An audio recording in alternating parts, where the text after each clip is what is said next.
ايه حكاية تجارة الجن في دبي؟ زي ما قلت لك، الغرض من الحلقة دي مش تشويه ولا ترويج لأعمال منافية للأداء. الغرض الحقيقي منها ألارم، جرس إنذار لكل بنت شايفة إن دبي هي الحلم، فرصة الشغل والرفاهية وبناء المستقبل هناك. شايفة الصور اللي بتلمع والأبراج العالية والرفاهية والشوبينج، لكن مش شايفة اللي ورا الصور اللي بتلمع دي. ولأني في يوم من الأيام كنت واحدة زيكم بحلم بالسفر هناك، أعمل مستقبلي، لحد ما ظهر قدامي تحقيق عملته محطة الBBC غير وجهة نظري وكشف قدامي عالم تاني ما كنتش أتخيل إنه أصلا موجود. وبدأت أربط ما بين اللي بيحصل في آخر سنتين هناك من وقوع بنات من بلكونات أبراج دبي وبين التحقيق ده، عشان أطلع بقصص أغرب من الخيال.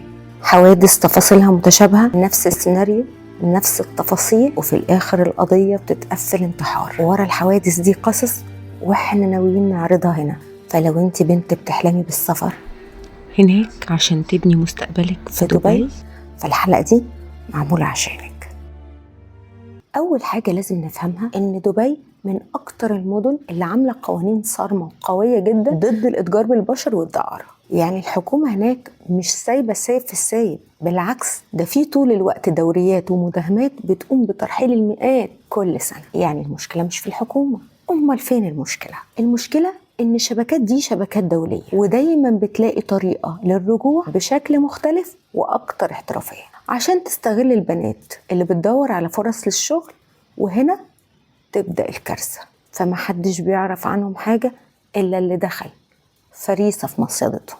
فازاي الشبكات دي بتشتغل وإيه الطرق اللي بتوقع بيها البنات؟ أشهر الطرق رقم 1 فرصة الشغل الوهمي. يبتدوا ياخدوا البنات اللي بتدور على فرصة شغل لأنهم هيشتغلوا في صالون تجميل أو موديلز أو إعلانات أو مضيفة، وبعد ما يوصلوا دبي يسحبوا منهم باسبوراتهم ويرفعوا عليهم الديون عشان البنت تقع فريسة تحت إيديهم تنفذ أي طلب الشبكة دي تطلبه منها. رقم 2 الشقق الفندقية، ودي الشقق اللي معمولة للخلايجة اللي جايين سياحة هناك عشان ما يبقاش الأمر في الشارع زي ما متاح في بعض الدول. فالبنت تدخل هناك الشقة على إنها تخدم وتقع في المحظور.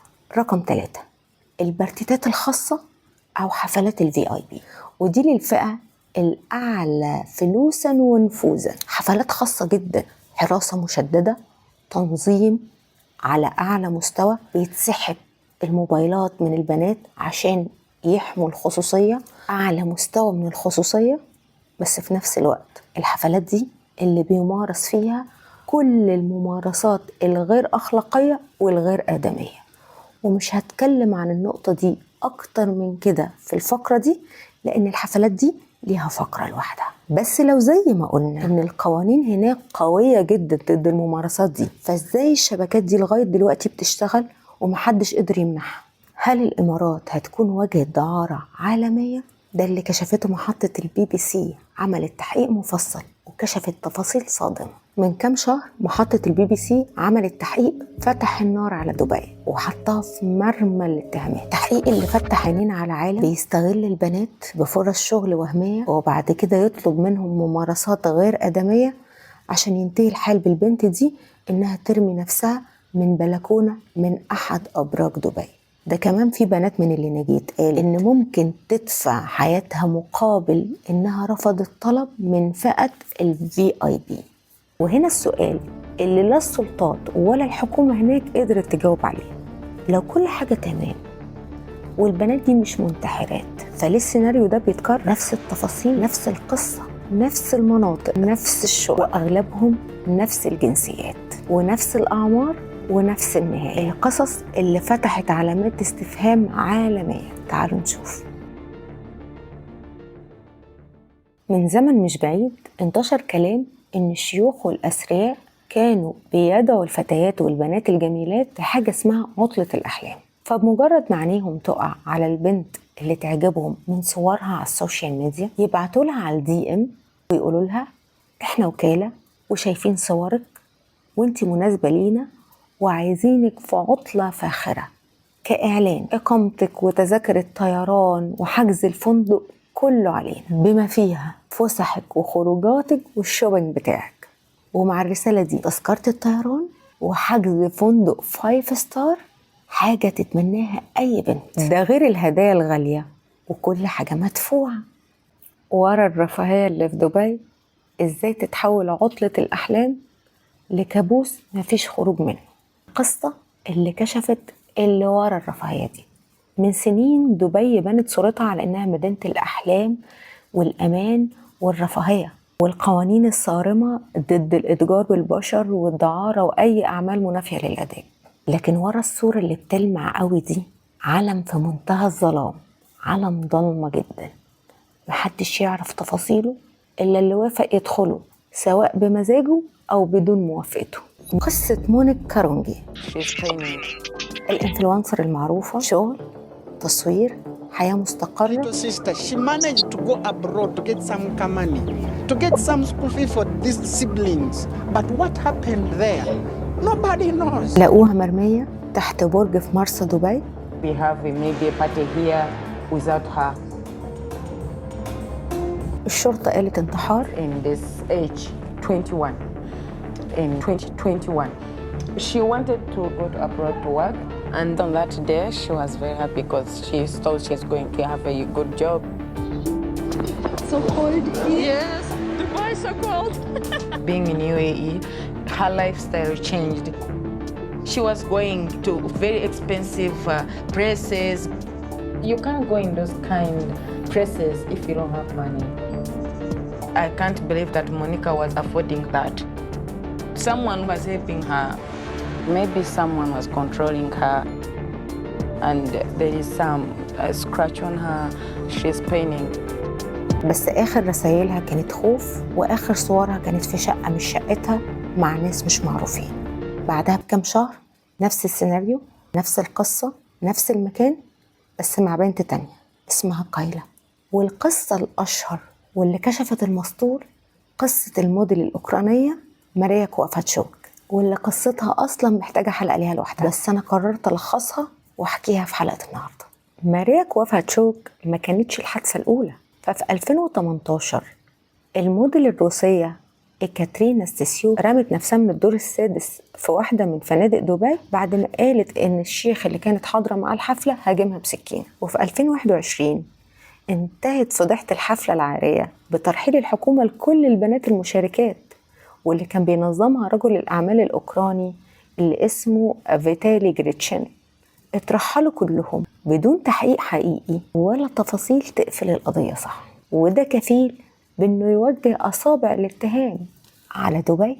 وده مش بسبب أن القوانين هناك مش كفاية، لكن بسبب أن السلطات هناك والتحقيقات عمرها ما قفلت القضية بتحقيق رسمي حقيقي وتفاصيل مقنعة، وكأن في تستر مقصود أو غير مقصود. فهل من صاحب نفوذ متورط؟ لما المودلز الأوروبية سعرها عالي، فمجرد عقد واحد مع الشبكات المشبوهة دي ممكن يكلف الوكالة $1,000,000، لجأوا الجنسيات تانية زي الأفريقيات وبنات الاتحاد السوفيتي وأمريكا اللاتينية. وهنا بقى نيجي لقصة ماريا كوافاتشوك اللي كشفت المستور. في 19 مارس 2025 السنة دي يعني، لقت شرطة دبي جثة لبنت مرمية على الطريق السريع في دبي مليانة صدمات وكدمات وكأنها واقعة من برج عالي. التحقيقات الأولية قالت إنه حادث سير منطقي، بس اللي كان يثير الانتباه إن بقها كان متغطي بالشوكولاتة. إيه؟ أنا شم ريحة ورد وشوكولاتة ولا إيه؟ فإيه اللي حصل للعارضة الأوكرانية ماريا كوافاتشوك؟ الموضوع طلع كبير وراه شبكة كاملة، مديرين ووكلاء وكشافين هم اللي بيختاروا البنات بعناية، مواصفات خاصة، مقاييس مثالية، قوام ممشوق، طول، بياض، حاجة على الفرازة. كل ده من خلال بحثهم على السوشيال ميديا ومنصات التواصل الاجتماعي سواء على الانستجرام أو التيك توك، يختاروا البنت المناسبة لمواصفاتهم. طب أقول لك على حاجة مش بعيدة عن اللي بيحصل في دبي. عارف لايفات البنات اللي بيدخل عليها دعم بالألوف؟ معظم الداعمين دول بيكونوا أثرياء بيرموا الدعم ده كشبكة صنارة يصطادوا بيها البنات دي، بحيث إن أول ما الداعم ده يوصل لبلد البنت عادي انه يكلمها ويحصل اللقا. ما انا الداعم قدمت السبت، الاقي الحد بقى. المهم نرجع لمرجوعنا. اول ما الشبكه دي يقع عينيها على البنات اللي بالمواصفات الخاصه، يبتدوا يبعتوا لها رساله على انهم محتاجينها كضيفه. اصل منتشر ان الاثرياء والاغنياء اللي بيحضروا حفلات الVIP اللي بيجمعوا حواليهم البنات دي زي ما بنشوف في الافلام، البنات دي بقى هما بيجيبوهم من السوشيال ميديا، يقولوا لها انت كل اللي هتعمليه انك تلبسي شيك وفستان انيق وكله على حسابنا، سفرك واقامتك وحتى لبسك والشوبينج بتاعك، اهم حاجه تكوني لطيفه وتسيري الضيف بشكل لائق وبدم خفيف. مفيش حاجه تانية هتقدميها غير كده. وفي مقابل ده هتاخدي مبلغ مالي مغري بيبدأ من $10,000 في الليلة الواحدة. ومع الرسالة صورة من تذكرة الطيران وحجز الفندق وصور لبنات قبل كده اشتركت معاهم في الحفلات دي وهي متصورة عند اليخوت ووراها النخيل بأفخم الملابس وأرقى الأماكن، وأهلا بيكي في المصيدة.